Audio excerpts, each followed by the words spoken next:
بسم اللہ الرحمن الرحیم۔ السلام علیکم۔ جب اخلاقیات زوال پذیر ہو جائیں، طاقت اور دنیاوی مقصد کی حرص اولین ترجیح بن جائے، انتقام کی آگ انسان کو اندر سے جلانے لگے، تو پھر بدلے کے جوش میں انسان کچھ بھی کر گزرتا ہے اور وہ اتنی پستیوں میں چلا جاتا ہے کہ اپنے ماں باپ پر حملہ کر بیٹھتا ہے، مسجدوں کو جلسہ گاہ بنا دیتا ہے، تہمتوں کے بہتات اس کی عادت بن جاتی ہے، وہ اپنے مقاصد کو حاصل کرنے کے لیے اندھا ہو جاتا ہے، وہ جھوٹ کو سچ اور سچ کو جھوٹ ثابت کرنے کے لیے ایڑی چوٹی کا زور لگاتا ہے۔ اور ایسے لوگوں کی کہانیاں دن رات ہم اپنی ٹی وی سکرینز پر دیکھ رہے ہوتے ہیں، آپ کو سنا رہے ہوتے ہیں۔ ظلم کی انتہا دیکھیں، آئین کو صبح شام پامال کر کے فخر محسوس کیا جا رہا ہے، قانون کی دھجیاں اڑائی جا رہی ہیں، عدالتوں کی حرمت کا دن رات تمسخر اڑایا جا رہا ہے، اور وہ لوگ جو حکومت سے نفرت کرتے ہیں سر عام کہتے ہیں آئین کون سا پہلی دفعہ ٹوٹ رہا ہے۔ یعنی ہم نفرت میں اس حد تک آگے جا چکے ہیں کہ اللہ کی پناہ سر عام جھوٹ بول کر سچ کا قتل کرنے کی کوشش کی جا رہی ہے۔ اور آج پنجاب اسمبلی میں کیا ہوا، اس پر بات کرنے سے پہلے میں آپ کو بتاؤں کہ لوگ اس حد تک بے شرم ہو گئے کہ چند ٹکوں کے لیے دوسروں کو غلط ثابت کرنے کے لیے جھوٹ کا کاروبار سجایا ہوا، اور وہ لوگ جو ایمانداری، نیکی اور ملک کو ترقی کی راہ پر ڈالنے کے فلسفے تحریک انصاف کو سپورٹ کر رہے ہیں، وہ اس جرم میں ان چیزوں کو آگے پھیلا کر برابر کے شریک ہو رہے ہیں۔ کیسے؟ دیکھیں یہ فیک اور اوریجنل ویڈیو میں کیا فرق ہے۔ ایک آپ کو ویڈیو دکھاتا ہوں، پہلے دیکھیں۔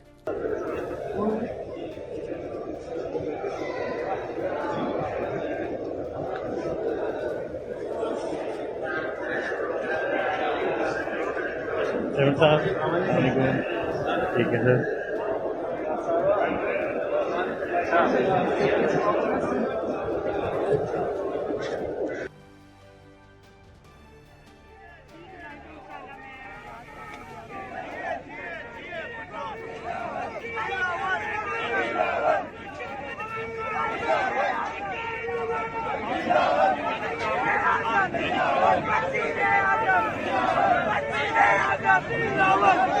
سب سے پہلے تو لعنت ہے اس شخص پہ جس کے دماغ میں جعلی فراڈ کا آئیڈیا آیا اور اس نے ویڈیو کے نیچے جی اے بھٹو کے نعرے اٹھا کے لگا دیے۔ مسجد کی ویڈیو کو ایسے مقاصد کے لیے استعمال کرنا کتنا بڑا ظلم ہے۔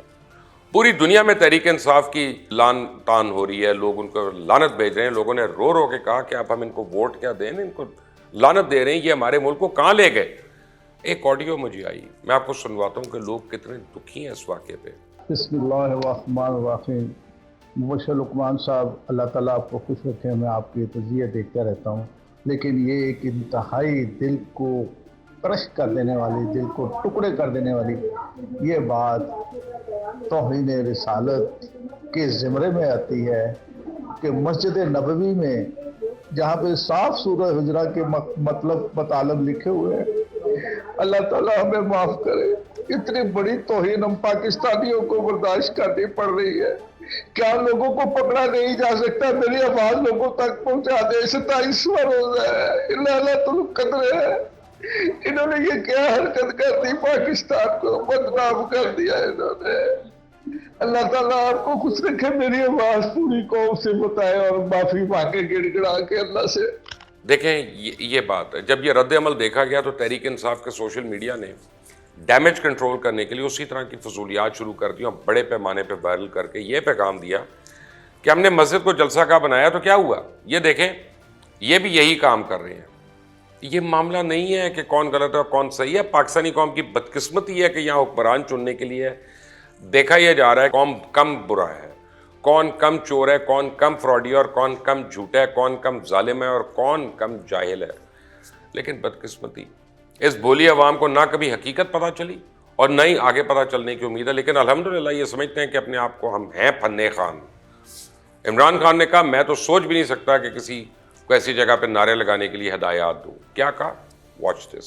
10 جگہ میں سوچ نہیں سکتا کہ کسی کو میں کہوں کہ کسی کو آوازیں لگائیں۔ یہ کسی بھی، مجھے چھوڑیں، کوئی بھی جو پیار کرتا ہے نبی صلی اللہ علیہ وسلم، سوچ بھی نہیں سکتا۔ خان صاحب، پہلے تو بات یہ ہے کہ آپ پاکستان میں اس تخریبی واردات کے موجد ہیں۔ لوگوں کی نجی زندگی میں مداخلت کر کے ان کو سڑکوں پہ ذلیل کرنے اور ویڈیو بنانے کی سوچ آپ نے اس قوم کو دی۔ آپ نے اپنے مخالفین کو ذلیل کر کے، ان کو بدنام کر کے، سڑکوں پہ ان کے خلاف نعرے لگوا کے ان کی ویڈیوز کی شیئر کرنے کی روایات ڈالی اور ان کا سیاسی فائدہ اٹھایا۔ لیکن یہ نہیں ہو سکتا کہ ہمسائے میں اگر آگ لگی ہو، اس کو دیکھ کر خوش ہونے والے خود اس آگ کی لپیٹ میں نہ آئیں۔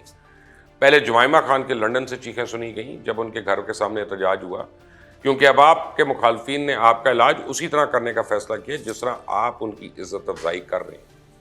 قاسم سوری کے ساتھ کیا ہوا یہ سب دیکھ چکے ہیں، کیسے اسلام آباد کے پوش علاقے میں ان کو جوتے پڑ گئے۔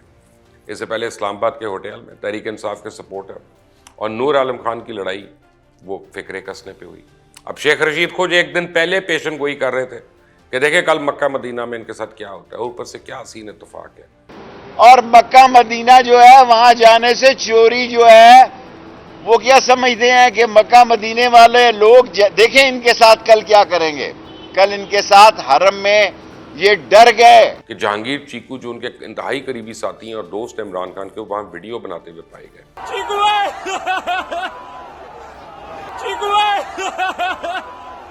شیخ رشید کا بھتیجا وہاں پہنچا ہوا ہے، عبادت کرنے کی بجائے وہاں ویڈیو بنا رہا ہے۔ کیا یہ تراویح نہیں پڑھنے آئے تھے؟ آخر یہ سب اتفاق ہو گیا؟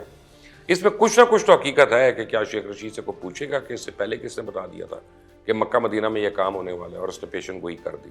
بہرحال یہ بات بتا دوں کہ شیخ رشید جو ہر روز خانہ جنگی کی دھمکیاں دے رہے ہیں، اگر یہ حرکتیں جاری رہیں تو خانہ جنگی ہو نہ ہو، تحریک انصاف کے ان لیڈرز کو سڑکوں پہ بڑے انڈے پڑنے والے ہیں جو نفرت اور تشدد کو ہوا دے رہے ہیں۔ مفتی منیب الرحمان نے حرم نبی صلی اللہ علیہ وسلم اور روضہ رسول صلی اللہ علیہ وسلم کی حرمت کی پامالی کی شدید مذمت کرتے ہوئے کہا ہے کہ پی ٹی آئی کے بعض لیڈرز کے بیانات سے واضح ہوتا ہے کہ ان کی پہلے سے پلاننگ تھی۔ اس ناپاک اقدام سے پاکستان کو عالمی سطح پہ بدنام کیا گیا اور یہ اپنی سیاسی خباستیں مسجد نبی صلی اللہ علیہ وسلم میں لے گئے۔ شیخ رشید کے سانحے پہ خوشی کی شدید مذمت کی انہوں نے۔ نعرے حمایت میں یا مخالفت میں ان کا جواز نہیں ہے۔ سورۃ الحجرات میں، قرآن پاک میں آداب نہایت وضاحت سے بیان ہے۔ حضور سرور محمد رسول اللہ صلی اللہ علیہ وسلم کی بارگاہ میں سلام پیش کرتے وقت بھی آواز پست رکھنے کا حکم ہے۔ حرمت نبی صلی اللہ علیہ وسلم پامال کرنے والوں، ترغیب دینے والوں اور اس پہ اظہار خوشی کرنے والوں پہ وبال نازل ہوگا۔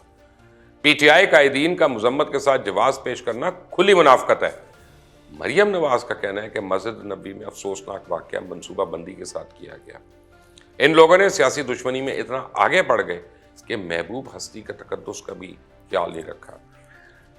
یہ وہ دن آ گیا کہ آج مجھے مریم نواز شریف کی اس بات سے اتفاق کرنا پڑے گا کہ وہ صحیح کہہ رہی ہیں، کیونکہ چاہے میں نے کہا میرا سگا رشتہ دار کوئی ہو، اگر کوئی روضہ رسول کے آگے حرم شریف میں مسجد نبی میں اس طرح کی حرکت کرے گا تو وہ قابل مذمت نہیں، وہ توہین رسالت ہے۔ اور اس واقعے سے پاکستان بلکہ دنیا بھر کے مسلمانوں کے جذبات میں ضرور ہوئے۔ مریم نواز نے تو یہ بھی کہا اس طرح کا واقعہ نہیں ہونا چاہیے تھا، یہ غنڈہ گردی کر رہے ہیں، اور سعودی عربیہ میں بھی کرنے کی کوشش کی۔ یہ سب کچھ ایک منظم طریقے سے کیا۔ عمران خان پاکستان کے سب سے بڑے فتنے کا نام ہے، اور اس فتنے کو جتنی جلدی اس کی جگہ پہ پہنچا دیں اتنا ہی پاکستان کا فائدہ ہے، یہ مریم نواز نے کہا۔ بہرحال اب تو وفاق ہو یا پنجاب سیاسی محاذرائی دیکھ کے دل خون کے آنسو ہوتا ہے۔ تقریباً 1 مہینہ صوبہ پنجاب وزیر اعلیٰ کے بغیر چلنے کے بعد اب وزیر اعلیٰ سے مستفید ہو چکا ہے۔ عدالت کے احکامات پہ جب اسپیکر قومی اسمبلی حمزہ شہباز سے حلف لینے آئے تو گورنر ہاؤس میں ایک ہیجانی کیفیت طاری تھی۔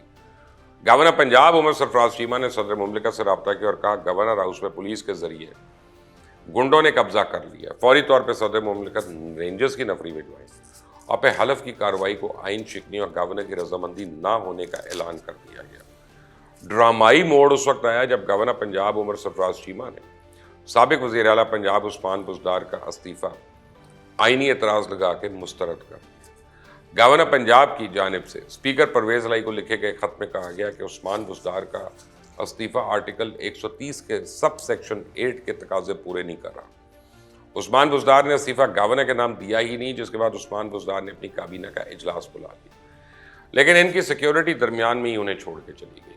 تحریک انصاف اس پر موقف اختیار کیے ہوئے کہ شریف خاندان کے لیے عدالتیں خاص محنت کر رہی ہیں، بیوروکریسی ساتھ ملی، اس لیے ہم وزیر اعلیٰ کو مانتے ہی نہیں، جبکہ دوسری طرف مریم نواز کے علاوہ شریف فیملی کے افراد بھی حمزہ شہباز کی تقریب حلف برداری دیکھنے کے لیے موجود تھے۔ نئے وزیر اعلیٰ پنجاب حمزہ شہباز شریف کی حلف برداری کا نوٹیفیکیشن بھی جاری کر دیا گیا۔ Notification principal secretary to governor Punjab کی طرف سے جاری کیا گیا، جس میں کہا گیا کہ حمزہ شہباز شریف نے آج بحیثیت وزیر اعلیٰ پنجاب حلف اٹھا لیا۔ بعد ازاں حمزہ شہباز شریف تقریب حلف برداری کے بعد اپنے دفتر 8 کلب پہنچے، جہاں انہوں نے پنجاب پولیس کے دستے نے گارڈ آف آنر پیش کیا۔ اس کے بعد حمزہ شہباز جہانگیر ترین کے گھر گئے ہو، اور اس کے بعد ترین اور نون لیگ کی قربتیں کھل کر سامنے آ گئیں۔ پنجاب حکومت کے محکمہ سروسز اینڈ جنرل ایڈمنسٹریشن نے مسلم لیگ نون کے رہنما حمزہ شہباز شریف کے بطور وزیر اعلیٰ پنجاب ذمہ داریاں سنبھالنے کا نوٹیفیکیشن جاری کر دیا۔ اسپیکر قومی اسمبلی راجہ پرویز اشرف نے کہا کہ ایک دوسرے کو برداشت کرنا اور دلیل سے بات کرنا، اسی میں ہماری بقا ہے۔ جو بھی استعفیٰ دے گا سامنے بٹھا کے اس سے استعفیٰ لکھوایا جائے گا، اور یہ بھی پوچھا جائے گا کہ آپ پہ کوئی پریشر تو نہیں تھا۔ ان کے مطابق پارلیمان کے فیصلے پارلیمان میں ہونے چاہیے اور جلد الیکشن کے معاملات الیکشن کمیشن اور حکومت کو دیکھنے ہیں۔ ایک اہم بات میں آپ کو بتا دوں گا، یہ جو ساری ڈیبیٹ ہو رہی ہے، جو عمر سرفراز چیمہ نے کہا کہ جی استعفیٰ غلط ہے اور وزیر اعلیٰ عثمان بزدار ہی وزیر اعلیٰ ہے، تو یہ ڈیبیٹ غلط ہے اور غیر آئینی ہے۔ اس کی کیا وجہ؟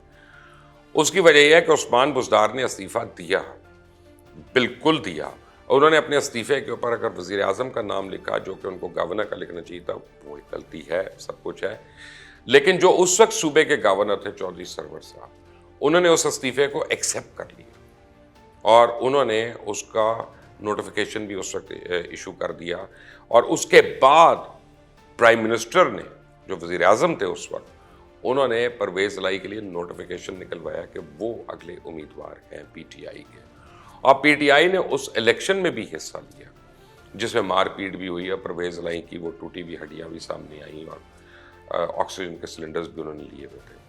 تو اگر وہ سب کچھ صحیح ہے تو پھر تو عثمان بزدار وزیر اعلیٰ نہیں ہے اور عمر سرفراز چیمہ کا یہ نوٹیفیکیشن جو ہے وہ غلط ہے، اور اگر یہ نوٹیفیکیشن صحیح ہے اور وہ سب کچھ غلط ہے تو پھر وزیر اعظم، سابق وزیر اعظم سمیت جتنے لوگ اس چین میں ملوث ہیں ان سب کو پھر جیل بھیجنا چاہیے۔ اب یہ تحریک انصاف خود فیصلہ کر لے کہ گورنر نے جیل جانا ہے کہ سابق وزیر اعظم نے جیل جانا ہے، فیصلہ آپ لوگوں کا۔ اللہ حافظ۔